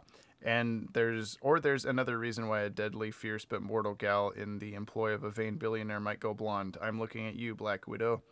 Why do I canon Brainiac attacks? Yeah. Why do I canon Brainiac attacks against all better judgment? I love schmaltzy slapdash swill. I love it a lot more than I've got Batman in my basement. I love it enough to fill a universe where telepathic gorilla genius is actually a plausible explanation, and so do you. Well. All right. Yeah, sure. I guess Although he's just... at the end here... he's just tired of Brainiac attacks playing third banana in the DCAU. Yeah. Well, at the end here, he throws in, sorry, I blew a hole in my own theory by rewatching The Brave and the Bold. Grodd doesn't like bananas. Forget that bit. Where he makes banana smoothies or whatever. That's right. All right. Well, thanks. That was a journey. It really was. Okay. Fruity Tooty Cororo says, who would win in a fight between DCAU Superman and DCEU Superman? AU. Oh, you think so? Yeah, because of the world of cardboard. And he also fought the real Doomsday in the EU. The EU he died like in the second movie. That's true. Henry Cavill Superman though snaps Zod's neck, and he could snap the DCAU's neck all the time. Yeah. So I think maybe DCEU Superman would be more brutal, and DCAU Superman would be more like, I'll give you a chance to stop old chum, and then he would die. I don't think so. I think what happens, they get in a fight, and then the DCAU Justice League would come in to help, but the Flash would get killed, and then the DCAU Superman would start lobotomizing him. Yeah, he becomes Justice Lord. That's the real catalyst. All right. Mark Granick. Awesome. My question got read. That's on the previous episode where we read everybody's questions. Another one for you. Why does Barbara look as old as Bruce in Batman Beyond, despite them being like at least 15 years apart? I would say she looks younger. She does not as wrinkly. No, not as. And Bruce is like hobbling around with a cane, and she's walking. She's still working as a... I mean, she's running. She's like just as old as her father, Commissioner Gordon, was when he had her job, you know? So yeah, I mean, she stands up straight. She has fewer wrinkles. I think in this universe, so many people try to be like, well, I think it's Batman's this age because he looks about blah, blah, blah. Like, hey, there's no way to tell. There's a square and a mouth. And in the how are you? The Batman Beyond comics right now, they're not like exactly DCAU mainstream, but Barbara Gordon's got red hair again. Right. Yeah. So, yeah. No, I'd say she's definitely still, in my opinion, looks she's younger. still like 10 to 15 years younger. Yeah. That makes sense. This one's in response to our talk of Scooby-Doo being part of the DCAU. Nice. This is Black Laser. He says, could you please build a dog and or animal Justice League from all the available fully and half confirmed animals? I will start with the obvious three: Ace the Bat Hound, Crypto, and Scooby-Doo. All right, let's bring Detective Chimp. Yeah, Detective Chimp. Let's do Wonder Dog from Wendy and Marvin. Oh, yeah, okay. That's obvious. And Gleek. Yeah, we can bring in Wonder Gleek. Twins. That's perfect. Streaky the Cat from Supergirl. We could do... good. That's 7 already, I think. I mean, that's a good Justice League. What about Dino Mutt? Like, what is that from? From, that was a Scooby-Doo thing. Blue Falcon and Dino Mutt, wasn't it? I guess if we're bringing in Scooby-Doo, we can bring in Scrappy-Doo. Yeah. And there's a whole Scooby-Doo family. Man, we don't need to get into the Doo lineage. It gets complicated. New Scooby-Doo timeline video coming soon. Yeah, Dino Mutt would be a good addition. I'm trying to think like Dexter's Laboratory dog superheroes too, because I think that's where he was from. Yeah, Dial M for Monkey. Yeah, do that one. Yeah, there we go. That's a great team. That's perfect. Let's see. Oh, this is a guy that commented, or girl, I don't know. They commented on one of the Batman and Harley Quinn videos. I read his name out loud on the video and didn't know how to pronounce it, so I'm going to try again. XX Silent Treatment XX. Silent Treatment? Cylon Treatment? Sounds painful. That's what I said in the other video. Well, you said it again. Anyway, he says, in honor of the upcoming BTS Blu-ray release, I'd love to hear a top worst episode list of just the original 85 Fox episodes. The show gets so much rightful praise, and we generally know the top episodes, so the worst should be good. I can't think of a few I can't stand. I've got Batman in My Basement. Kind of the Underdwellers. Underdwellers kind of sucks. Sewer King. I'm not a fan of The Forgotten. That's the one where he's on like a plantation slave thing, and he doesn't know who. The sort of Western one. I like. It's got a good Alfred soundtrack. Flying the Batwing, but that's like the only good. What else is bad? The Terrible there's a Trio. couple Joker episodes. The one where he's where he dresses up as a clown and steals the mayor's son. That's not a very good episode. That's a weird one. Yeah, Terrible Trio's bad according to Bruce Timm, but I haven't watched it in long enough. like how Batman beats up a bunch of rich kids, like frat boys, dressed up as animals. That's what he could have become or whatever. He basically is that. He is. I mean, he's a rich kid who dresses up as an animal. He just has a better costume. Mm-hmm. Yeah, she's just wearing a normal like coat and pants with like a bat Halloween mask on. Or something. Yeah. It's harder to think of the bad episodes, but I got Batman in My Basement. Did you say that already? I said that first. Okay, yeah. That's bad. There's another Penguin one. The mechanic's not that great. Yeah. where he is controlling the Batmobile. It's true. It's usually the ones where they're not as like confident in their versions of the characters when they like just do like, oh, what might 60s Penguin do or something. Like they don't stick to whatever they've already established. Right. Those aren't. Yeah. The Comics Kid 2099. This is the guy that did his rebuttal. The Teen Titans is in the DCAU video right. that we watched. Thanks for the shout out on that. Yeah. We'll link that on here. Yeah, I think I'll post that pretty soon. And we also have, we will be doing another back at you. A rebuttal? Rebuttal to the rebuttal? Yeah. As soon Take as I that. finish Teen Titans. So he says, do you think the Bat embargo and the Aquaman embargo harmed the quality of JLU or forced them to be more creative using the characters they were allowed to use? The latter. I would have liked to see Joker a little more, but, we had so much great Joker stories, it didn't really matter. Yeah, I think if they would have been able to use all the Batman villains they wanted, that half the Legion of Doom wouldn't have existed. We wouldn't have gotten to see animated forms of those guys, even if they did barely anything or nothing. Like we would have seen like the Puppeteer and the Puzzler and stuff. They would have been ventriloquist and Bane and whatever. Yeah. Same with Aquaman. We still got. I like Black, or well, it wasn't Black Manta, but it was Devil Ray. Yeah. That was kind of nice. that version. Because he doesn't have to be Black Manta. He's just kind of an assassin or something, and he's also like that's a much better name, I think, for the character. So I don't know. Yeah, that was cool. I mean, it forced him to create a new character who was obviously a homage on Black Manta, but yeah. So that was cool. Aaron Bischoff. I am a bit late, but I was wondering what you thought about the idea of a Smallville the animated series. He's not late. He's right on time. For a very important date. I never watched Smallville regularly, so I've seen some episodes, but I've seen at least half. Like I definitely saw the first 5 seasons and a bunch of random episodes near the later part. I think what he's talking about is maybe I heard some rumblings of there being like a continuation of Smallville in a not live action form because all the actors are too old now. But they did do like a comic, I think, that was like. How are they too old? They'd be just old enough to be like the actual versions of the characters. Yeah, that's true.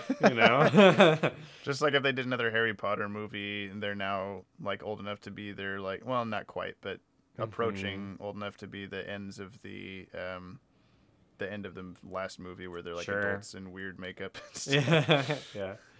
I wouldn't want to see a Smallville animated series. I mean, we saw Smallville. Like that era of Clark Kent's life animated in the Superman show a little bit here and there. Like the Legion episode, that was pretty cool. Yeah. But the Legion of Superheroes cartoon also kind of a little bit. They brought him into it. But I mean, that's definitely like set in the future with the Legion and everything. Yeah. I think Smallville had its day. It was a good show. It like at least it started pretty good. Kind of, it has its peaks and valleys. Scott Garvin Jr. What would happen if Darkseid fought Amazo's android? Interesting. Well, Amazo's android. Did Amazo make an android or something? Of course. This is like Frankenstein's monster. Like, he's not Frankenstein. The explosions. Big stuff. Lots of stuff. Yeah, it would get pretty epic. Amazo would obviously be able to mimic some of Omega beams and stuff, powers that could be really cool. I bet I could see Darkseid like harnessing the Black Eraser or something to be used against Amazo, especially how Black Racer's kind of like the Silver Surfer, but the Racer's on skis and Silver Surfer's on a surfboard. Also kind of Silver Surfer. Yeah, so I could see them roping in the Black Racer to kind of like be a wild card in that fight and help Darkseid win it.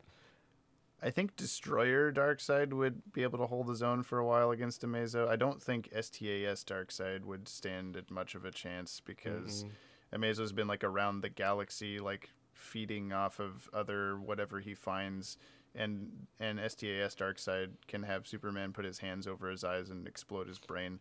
So I don't know. Amazo's all like all this nanotech stuff, like, and Darkseid and all the Fourth World, they have this godlike technology, that can probably dismantle nanotech like easily. Like I think Amazo would be surprised. Like he'd get. I don't know. I mean, if but he's already evolved beyond nanotech. You're right. Find out. So. Yeah. So he's close to godlike himself. But I think we don't know enough about either character's powers set to know, like, because when Darkseid comes back in Destroyer, he can just put his hand out and make a force field. Like, that's not a thing he could do before. Yeah. He seems a little stronger than he used to be, maybe. And like Amazo also just has like, I can teleport. I can put my hand out and shoot yellow beams of energy. I can whatever. I can read minds. I can send my voice ventriloquism across space. I can move a planet to a different dimension. Like, that's what true. can he not do? So yeah.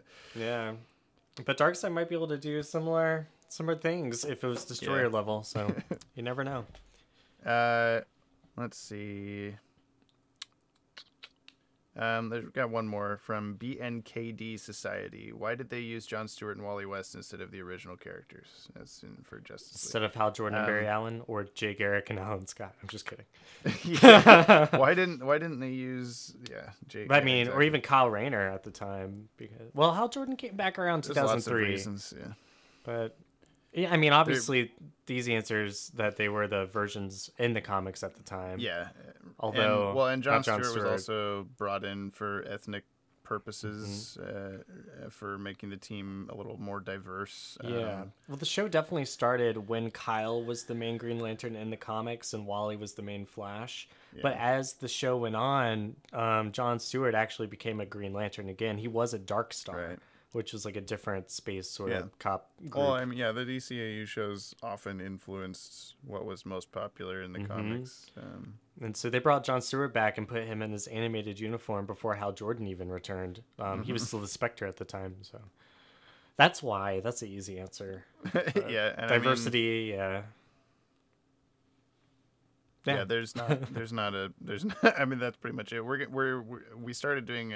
Maddie and I started doing research for a Hal Jordan video. Nice. That'll be good. Is he in the DCAU? Is he a Green Lantern or whatever? But I'm also trying to watch Green Lantern the animated series, which is not very long. It's only like 20-something episodes, I think.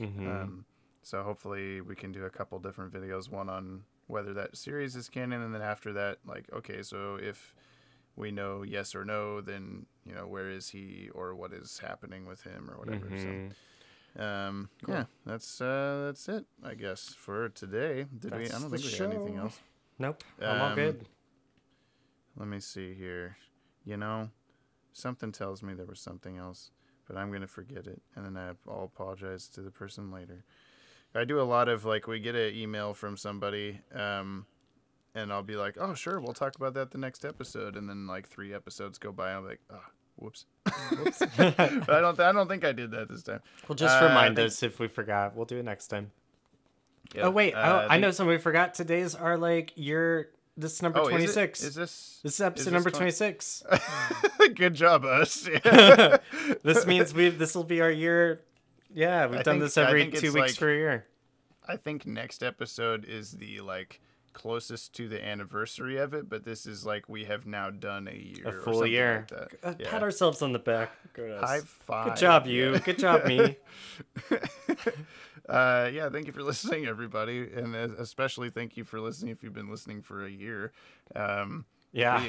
We started doing this as just Ted, you want to talk nerdy things about random stuff? And we're like, way to grow the channel too. Yeah, and then on the Yellow Batsuit video, I was like, what would you think of a podcast? And there's still people that comment on it and go oh, I'd love a podcast. We're like, well, we've been doing it for a year now. Check it out right here. We're out every other Monday this comes out. Right now it's on iTunes and YouTube, but we're working on a platform to upload this to that kind of just spreads it to wherever you want it to be. So hopefully that'll be a thing. If you enjoy listening to us ramble about whatever that we talked about today and in the future, in the past, and whatever, share this with your friends. Yeah, if we talk about hypertime in the hypertime, send this to your friends that also exist in hypertime. They may enjoy it as well. Thank you to Adam Mullen for our intro music and all the intro music and all the other things. He writes that catchy do-do-do-do-do-do. This is the vanishing point, and Maddie's hosting. Here he is. Nice. Because it's Thursday. Those lyrics. And then we're on social media at DCAU Watchtower. You can also get a hold of us at info@watchtowerdatabase.com. Those are the couple ways that people usually send us stuff to talk about. That's true. We got videos out on the channel Sunday, Thursday, Monday, Tuesday, in that order over and over again. This is Monday, so tomorrow's a Trivia Tuesdays with this guy, with Thomas. With Thomas. Trivia Tuesdays with Thomas. Sorry about that. And let's see. Subscribe to the YouTube channel so you don't miss any of that or this. We're also on patreon.com/DCAU Watchtower. One of our rewards tiers that's going on right now is if you're at the $3 level or higher, you can vote for what video you would like to see in October. We do one a month. One of our Sunday videos. Don't let Eric pick the next one. Yeah. I don't think Eric has voted this time, and 4 other people have voted, so I'm happy about that. Yeah. So if you want to get over there to vote for, we got, let's see, the options were a Susan Eisenberg casting call. Casting call was the thing that we did 2 of so far, but we did them a long time ago. One was Michael Ironside, one was Kevin Conroy. We got some more coming on. Voice actors. Yeah, we have a handful in the bag that we can pull out if people vote for them. Because we had Susan Eisenberg up first. We also have Mark Hamill in the works, and there was someone else, I think, too. I'm working on, I'm writing a few more. Yeah. The other option was the Poison Ivy one again, whether she's a plant or a person. And the last one was a new one. What did I do? Oh, yeah. The Willett Cannon Jail Crisis on 2 Earths movie. It'll be so good. Get on over there and vote for your favorites so you can be a part of choosing it to exist. And we'll continue to have the other 2 options on there until they get chosen, and replacing whichever one got chosen with the 3rd option. That's how I'm doing it. What else do you have to say before we go away, Ted? Nothing. Thank you. It's been fun. This is the last episode. Bye. No, all right. No, we'll keep doing it until we get a few more. I got another year, and something. We'll see. Yeah, if we get to hear if we're still friends at this point next year, we'll do it again. we got 12 levels to get to. Yeah, we just passed level 1. Oh no! We have 11 more years of this. YouTube might even exist. Then we might have like a whole new platform. We'll go back to the first episode of iTunes. What is that? Yeah, it's like MySpace. Right. We'll see you in 14 days, everybody. Bye-bye. I love you. Bye.